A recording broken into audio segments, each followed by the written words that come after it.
Bom, pessoal, aqui é o seguinte, a gente vai ver agora o cálculo de cada um dos três figuras que a gente viu, tá? Então a gente vai ver como que a gente calcula o campo magnético de um fio retilíneo, de uma espira e de um solenoide.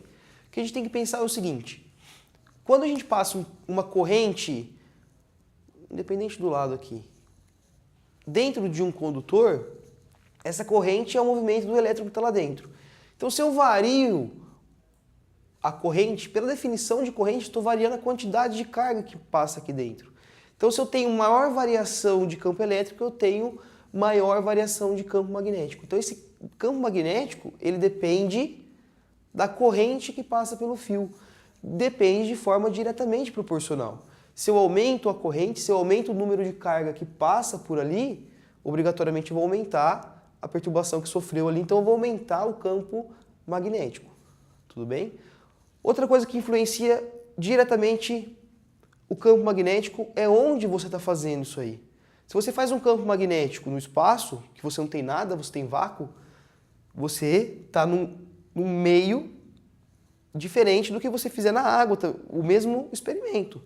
Então, esse Mi aqui, essa letra Mi, que parece um U meio torto, ela é a constante de permissibilidade magnética do meio, que é diferente para o vácuo, para o ar, para o vidro, para a água, mas independente do meio é uma constante, isso é dado. Então, se é uma constante maior, o campo também é maior.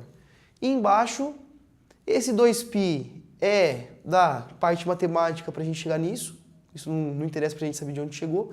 Esse D aqui é a distância do campo gerado por essa corrente até o ponto que eu quero saber. Por exemplo, se eu passo a corrente aqui, ó, eu vou ter campos gerados com raios diferentes. Ó. Eles ficam, se eu vou passando a corrente no meu condutor, a corrente vai passar uma corrente bem pertinho, vai passar uma corrente mais longe, vai passar uma corrente mais longe ainda. Vai fazer esse campo magnético, ele vai sendo diferenciado conforme eu vou me afastando do fio. A gente já viu isso lá, que quando eu me afasto do meu ímã, que a gente pode agora chamar esse eletroímã para não ficar muito estranho, conforme eu vou me afastando desse eletroímã, eu vou perdendo campo magnético. A minha linha de campo magnético vai ficando menor.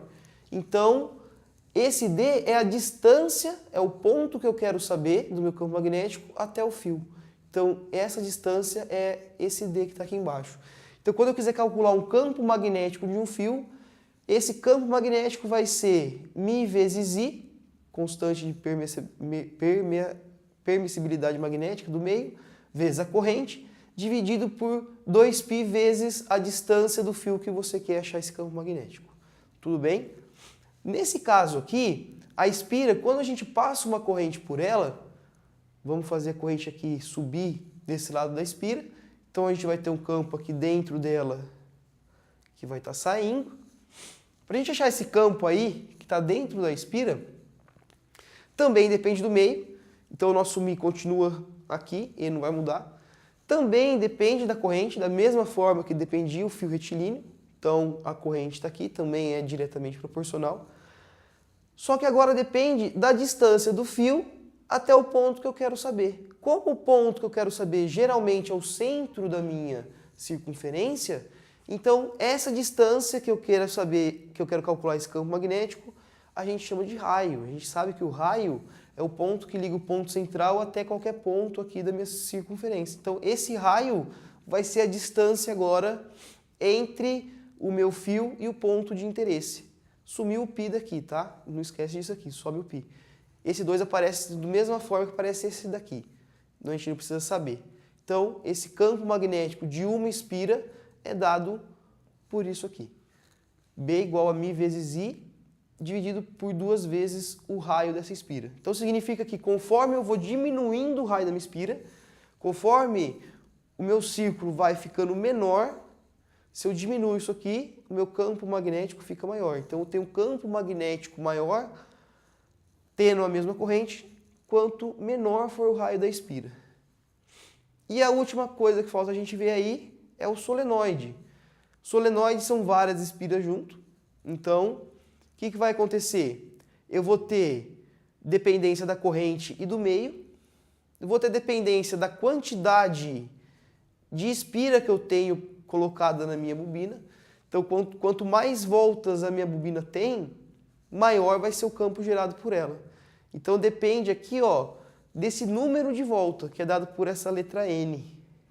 E também depende do comprimento disso aqui, ó.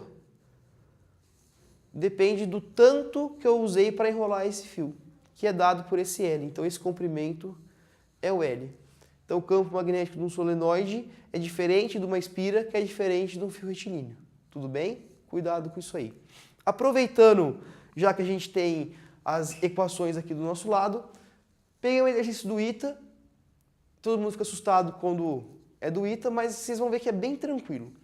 Ele fala o seguinte: aqui em cima tem um fio retilíneo.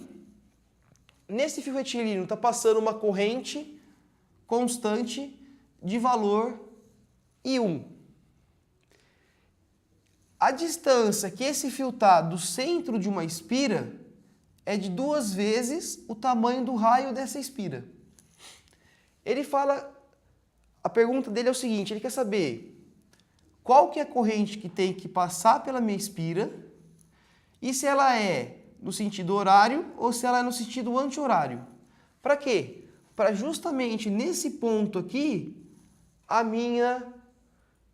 meu campo magnético fica nulo. Eu não tenho campo magnético. Então o que ele quer saber? Ele quer saber qual que é a relação entre o campo magnético gerado por esse fio, com o campo magnético gerado por essa espira, para que nesse ponto aqui, esse campo magnético seja zero. Então a primeira coisa que a gente tem que saber, se a gente tem campos magnéticos atuando e o valor resultante desses campos magnéticos é nulo, significa que um campo magnético puxa para um lado, o outro para o outro, e justamente com a mesma força. Tem que ser o mesmo campo magnético naquele ponto. O que vai diferenciar? Um vai para um lado, o outro vai para o outro. É como se fosse um cabo de guerra. Se você coloca um cabo de guerra com pessoas que têm a mesma força dos dois lados, a corda vai ficar parada. Um vai puxar para um lado, o outro vai puxar para o outro, só que no final não tem movimento algum, porque eles estão puxando com a mesma força, só que para o lado contrário. Então o que eu tenho que ter nesse ponto? Eu tenho que ter um campo magnético entrando na minha tela e um campo magnético saindo da minha tela. Então através disso eu já consigo determinar qual que é o sentido da corrente. Por quê? Porque eu consigo saber qual que é o sentido do campo gerado por esse fio que está aqui em cima. Ele me mostrou qual que é a direção da corrente elétrica. Então quando a gente pega aqui a direção da corrente elétrica, regra da mão direita, ponho o meu dedão no sentido da corrente e vou com meus dedos lá no ponto de interesse, ó. Vou até trocar de lado, senão tô aqui, ó. Quando eu faço o meu ponto de interesse, olha meus dedos que eles estão fazendo, ó. Eles estão entrando na minha tela. Então, o campo gerado por esse fio é um campo entrando na minha tela. Agora, se o B tem que ser zero, obrigatoriamente eu vou ter que ter um outro campo magnético saindo aqui da minha... Esse ponto aqui é o ponto central, não é o ponto de vetor, não. Ele vai ter que estar ao contrário desse. Se esse está entrando, esse vai ter que estar saindo. Então, o que eu vou ter que fazer? Eu vou ter que fazer uma corrente circular a minha espira de forma que saia o campo magnético da página. Olha só.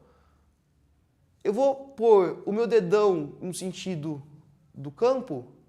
Vamos colocar o dedão aqui. Então, olha onde tem que estar minha corrente, ó. Ela tem que estar andando no sentido anti-horário. Ah, não entendi o que você fez. Campo magnético, então, ó. O campo magnético, ele tá... Vamos voltar para cá. O campo magnético, ele tá saindo da página. Se ele está saindo da página, a minha corrente, ela tem que andar no sentido anti-horário.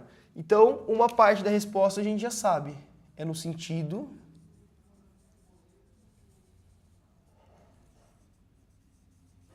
anti-horário. Beleza. Agora a gente tem que descobrir, que ele pediu também, a relação entre a corrente que passa aqui nesse fio, que é a corrente I1, e a corrente I que passa aqui na minha espira. Como que eu vou fazer isso? Eu sei que a resultante tem que ser zero. A resultante da zero, o que vai me influenciar ela da zero é justamente a orientação dela. Se a gente já viu que a orientação é contrária, os módulos de campo magnético do fio e da espira é o mesmo. Então o que eu tenho que fazer? Eu tenho que colocar que o módulo do campo magnético da espira é igual ao módulo do campo magnético do fio. E a gente já tem aqui na lousa, ó, desse lado, as equações para usar. Então eu vou pegar do fio. O fio está aqui, ó. Vou pegar do fio, vou fazer a parte do fio de vermelho. Então a parte que está do fio, eu vou pegar a equação de Mi vezes I dividido por 2πd. Peguei a fórmula. Agora eu vou substituir na minha equação os valores dados pelo exercício. Então, se eu olhar aqui, qual que é a corrente que passa no meu fio? É a corrente I1. Então, esse I meu vale I1. O que vale D? D é a distância que eu quero saber do fio até meu ponto de interesse, que é justamente 2R. Então, no lugar aqui do D, que é a distância, eu coloco 2R. Desse lado aí tá joia.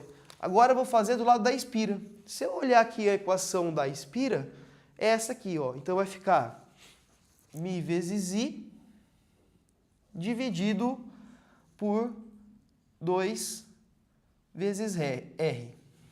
O que a gente vai fazer? A gente vai substituir pelos valores da espira, que ele deu no enunciado. O Mi é uma constante, então a gente não substitui ele agora. O I, dado o enunciado, é o próprio I, então eu não vou mudar nele. E o R, que é o raio da nossa espira, no exercício a gente chamou de R também, então eu não vou precisar mudar. Então aqui eu tenho uma igualdade de módulo, a intensidade dos campos magnéticos é a mesma, e agora eu tenho que colocar de forma que o I1 fica em cima e o I fica embaixo, que é a relação que foi pedida.